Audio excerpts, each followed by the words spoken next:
Hi, in this video, we're going to set up the Groclake environment and start building with it. So let's dive in.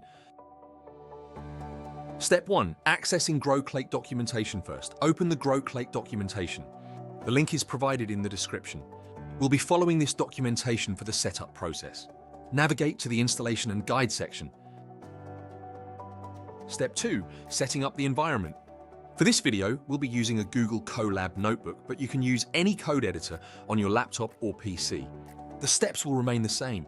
Currently, Groclake is only available for Python. Step 3. Installing the Groclake library.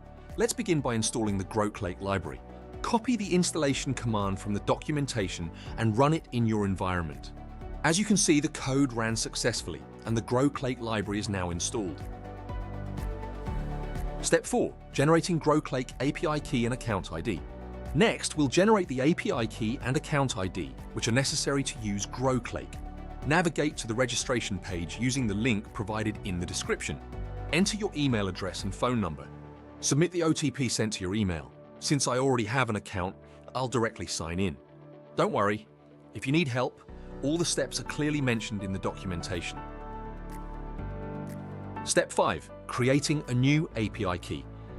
Now let's navigate to the API keys section and generate a new key. Although I already have one, I'll create a new one for this tutorial.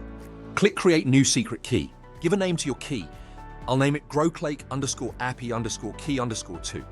You can see that the new key has been successfully generated. Step 6. Setting up Groclake.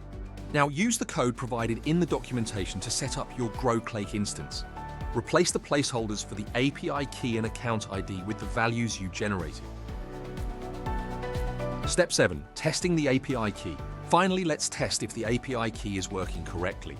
As you can see, it's working fine. A Google Colab notebook is attached in the description to support you. Feel free to refer to it if you need any additional guidance. That's it for this tutorial. If you found it helpful, make sure to like and subscribe for more content.